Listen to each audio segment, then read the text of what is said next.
Behind me here is, of course, the world famous Houses of Parliament, and it's normally seen as something of a bit of a prestige in your career if you can get in there. I've been in, well, on a tour, of course, but no, I've been in to meet many and interview many an MP. And of course, I can't let this go by without saying one of my all-time favourite people, apart from the brilliant Winston Churchill, to adorn that wonderful Houses of Parliament, was the Lady Speaker herself from West Yorkshire, the former Tiller girl, Betty Boothroyd. Now, Betty would have put up with no nonsense, let me tell you. I was lucky enough to meet her once at Westminster Station. What a woman, even in her advanced years. You wouldn't want to cross Betty. Absolutely. We could do with her back simply because now, if you look at the situation we have, in order to get in, it appears, well, it's quite simple. All you've got to do is lie. Let me explain. Morning, lovely to see you. Thank you so much for taking the time out to join me today. Nice to have your company. Are you all right? Sorry, I'll wave better. Are you all right? It's a little bit chilly out here. Don't mind sharing that with your chums. Absolutely. I've got my flask though. Well, I know, we might get it out actually. Would you want a cup of tea? Well, I know. Well, I can't do that. I can't get the flask out in the tea, can I? I'll get a crowd. Yes, this is the thing. You do. You get a crowd the minute you get the flask out. Everybody's thinking, I wish I'd got one of those. You think, yes, well, there you go, you see. Somebody else who might think they got one of those is something better, in fact. None other than this man, Jonathan Reynolds, wheeled out time and time again to, of course, defend the shameless, literally, Chancellor of the Exchequer, Rachel Reeves, who, whichever way you want to dress it up, the mainstream media, has lied on a CV. It's all very well basically saying she didn't fill it in, that was somebody else, it's not her fault, all of that. Nonetheless, if you are in that position of power, and what I would say is, bring forward the person then that filled this in for you on LinkedIn.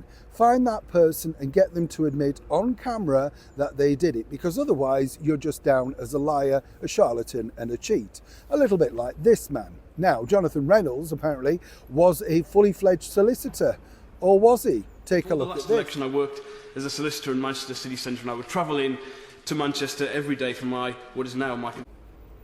So as you can see, Jonathan basically very openly says that he used to travel back and forth as he was a solicitor. Now apparently it's not the case. Yet another person inside the government over here in the United Kingdom who literally cannot stick to the truth. Now the government, the current Labour Party headed by Sir Keir Starmer, are basically saying, oh, it's just down to an error, you know. I mean, the woman who was on TV this morning trying to defend them, farcical in itself. It's not an error, it's an outright lie.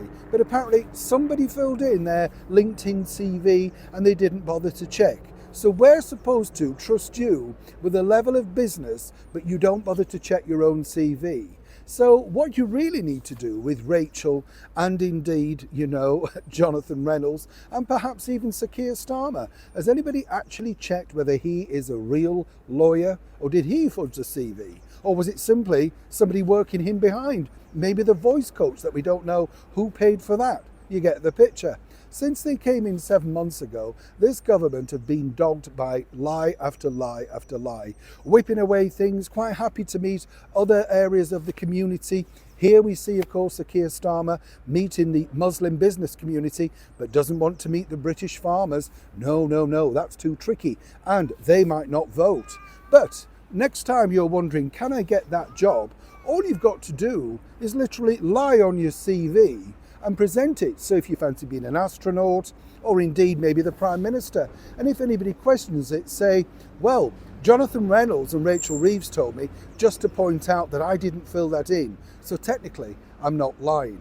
What an absolute charlatan shambles of a government we currently have over here in the United Kingdom. Anybody else agree? And isn't it time they all went for the chop? Neil Shawn, Parliament, London.